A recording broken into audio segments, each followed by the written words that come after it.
L'Algérie, on en a tous entendu parler, mais pour beaucoup d'entre nous, elle reste obscure, difficilement compréhensible. Pourquoi cette guerre? Quand et comment a-t-elle commencé? Pourquoi a-t-elle duré près de 8 ans? Si vous ne connaissez que les bribes de cette page d'histoire sans en avoir une vue d'ensemble, eh bien ce film documentaire s'adresse à vous.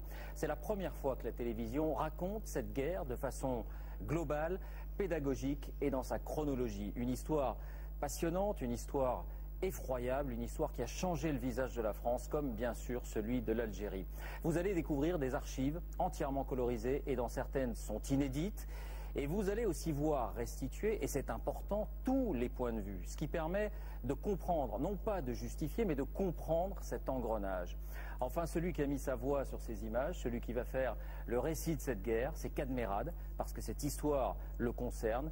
Il nous dira pourquoi tout à l'heure, puisqu'à l'issue de ce documentaire, nous nous retrouverons avec aussi des historiens, des témoins, des acteurs de l'époque, pour répondre aux multiples questions que ce récit fait naître. D'abord, voici ce film, La Déchirure, un film documentaire de Gabriel Le Baumin et Benjamin Stora.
Toussaint 1954.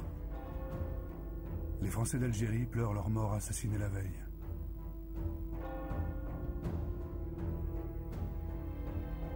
La communauté française vient d'être la cible d'une série d'attentats meurtriers. Des hommes, des femmes, des militaires, des civils. Une action violente et concertée. Ce sont les premiers morts de cette guerre qui commence. Elle va durer presque 8 ans. 8 ans d'une violence inouïe dans laquelle 1,5 million de jeunes soldats français vont être projetés. 30 000 n'en reviendront pas.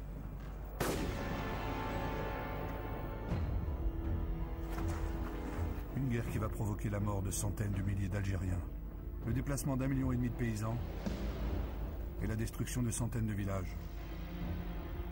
Une guerre qui va déraciner près d'1 million de pieds noirs de leur terre natale, entraîner l'abandon et le massacre de milliers de harkis, fidèles à la France. Une guerre qui ne dira jamais son nom et qui provoquera la chute d'une république et la naissance de la 5e République. Et pour l'Algérie, l'arrachement de son indépendance.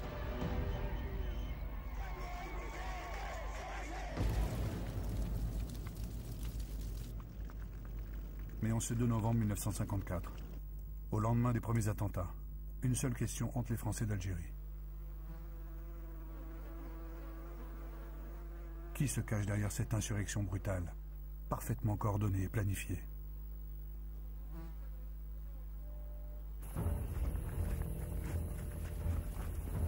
Plusieurs centaines d'hommes vivant dans la clandestinité, cachés dans les montagnes de Kabylie et de l'Aurès. Ils sont rassemblés au sein d'une organisation dont les 3 lettres ne disent encore rien à personne. FLN, Front de Libération Nationale. S'ils ont pris les armes, c'est pour gagner l'indépendance de l'Algérie Ces hommes ont appartenu au courant politique de Messali Hadj. C'est lui le père fondateur du nationalisme qui écrit « Cette terre est à nous. Nous ne la vendrons à personne. » Ce combat, il le mène depuis les années 20. Mais c'est le 8 mai 1945 que tout a basculé.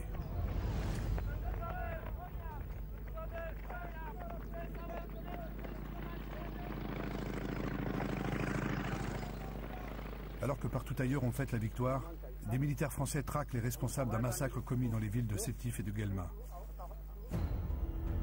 Ici, dans le défilé qui fête la fin de la Seconde Guerre mondiale, un homme a brandi un drapeau aux couleurs blanches et vertes. Le drapeau algérien. Il a été abattu par la police. En réaction, les manifestants algériens assassinent 103 Français. Les survivants sont sous le choc. Comment oublier ce qu'ils ont vu? Les hommes ont été émasculés. Les femmes ont eu les seins coupés. Des dizaines de viols ont été commis.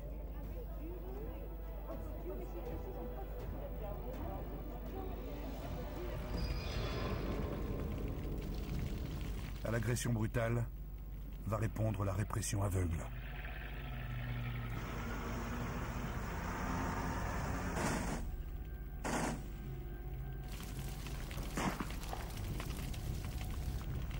C'est là, dans les milliers de morts civiles de cette répression, que le nationalisme algérien va se cimenter et puiser la vigueur de son combat à venir.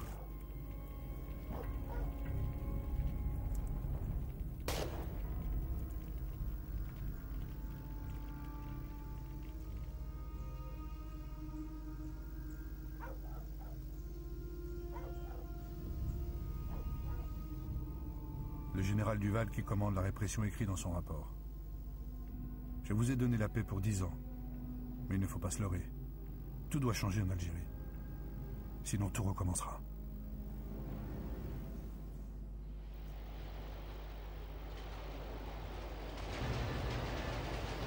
Le général Duval avait raison. 9 années viennent de passer et rien n'a changé. L'opinion publique a à peine noté que le jour de la Toussaint 1954, 8 Français viennent d'être tués en Algérie. En revanche, le pouvoir politique, pourtant informé par les renseignements généraux d'une action imminente, est comme surpris. Pierre Mendès France a été nommé président du Conseil au mois de juin pour mettre fin à la guerre en Indochine. En Tunisie, il s'avance pacifiquement vers l'autonomie. Il refuse de débuter une guerre dans un département français, car ce serait une guerre civile.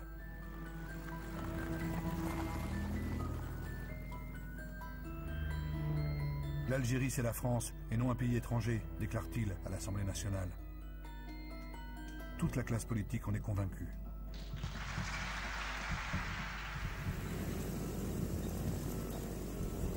Puisque l'Algérie, c'est la France, c'est son ministre de l'Intérieur, François Mitterrand, 38 ans à peine, qui se charge de rétablir l'ordre. Les informations dont il dispose lui font penser que les attentats sont l'œuvre des services secrets égyptiens. La radio du Caire a d'ailleurs annoncé la première, la liste complète des attentats. L'Algérie, c'est la France.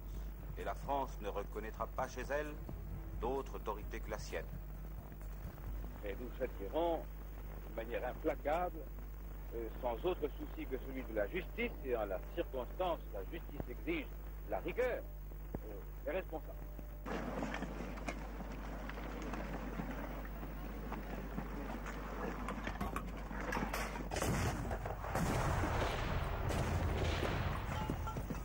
La réponse du gouvernement français est donc claire. La répression. En plus des 12 000 hommes déjà présents dans la région, 5 000 soldats sont envoyés en renfort. Leur objectif est de prendre l'insurrection de vitesse, éviter qu'elle ne dépasse le massif des Aurès. C'est là que se trouve le berceau de la révolte.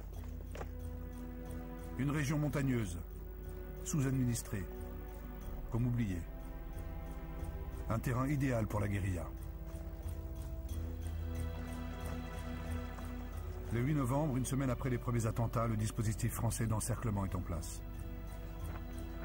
Ceux que l'on appelle les Félagas vont être écrasés. Une guerre qui ne dira jamais son nom vient de débuter. se nourrissant comme toutes les guerres de ce qu'elle produit, la violence et l'humiliation. Et ce sentiment, couplé à la misère sociale, va pousser de plus en plus d'hommes dans les rangs de l'armée de libération nationale, l'ALN.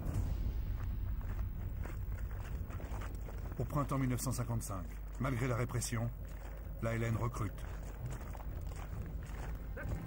Elle passe d'une troupe de partisans de 3000 hommes à une véritable petite armée entraînée et structurée. Parmi eux, des soldats de l'armée française d'origine algérienne. Ils ont participé valeureusement aux campagnes pour la libération de la France. Mais meurtris et se sentant trahis par la façon dont la France traite ses soldats indigènes, ils ont préféré déserter et ont rejoint la rébellion. Comme Krim Belkacem. De simple caporal-chef dans l'armée française, il est devenu le chef du FLN en Kabylie et l'un des initiateurs de la Toussaint Rouge. Autant dire que pour la France, c'est l'un des hommes à abattre. Mais cette armée clandestine manque de moyens modernes. Elle ne possède ni chars ni avions. Pour exister, le FLN doit impérativement faire connaître son combat dans le monde et obtenir une reconnaissance internationale.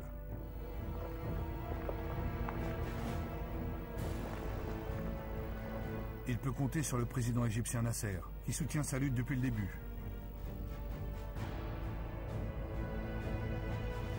Avec l'Indien Nehru, Nasser a réuni en Indonésie 29 pays africains et asiatiques. Ils y affirment leur droit d'exister en dehors de tout alignement aux deux blocs qui dominent le monde.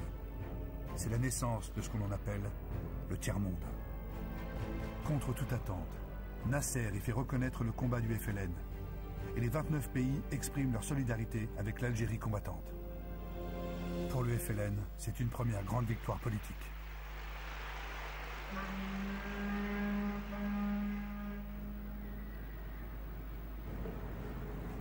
Mais les hommes politiques de la 4e République ne voient pas la marche inexorable de la décolonisation. En Algérie, ils envoient toujours plus de soldats. Les Français d'Algérie sont rassurés. Leur histoire d'amour avec les parachutistes ne fait que commencer.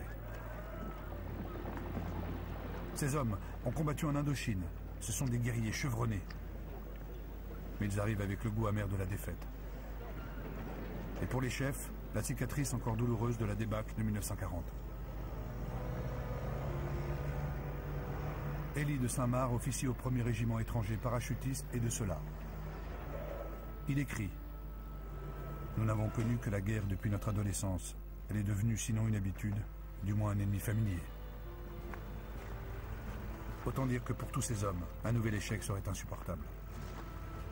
La guerre d'Algérie, ils veulent, ils doivent la gagner.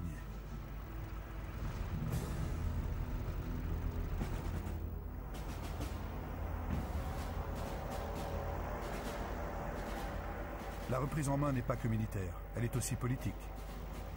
Mendes France vient de nommer un nouveau gouverneur général, Jacques Soustelle. C'est lui l'autorité suprême en Algérie. C'est un ancien résistant, un homme ouvert, ethnologue de formation. Partout où il va, il s'adresse aux populations et défend l'idée d'intégration. Pour lui, il est urgent de réformer et de donner aux musulmans les mêmes droits qu'aux Français. Il dit: j'ai une foi profonde dans les destinées de ce pays. Et si on s'en donne la peine, si on le veut, le succès sera au bout de nos efforts. Alors avec l'ethnologue Germaine Tillon, il sillonne le pays et cherche à en comprendre les hommes.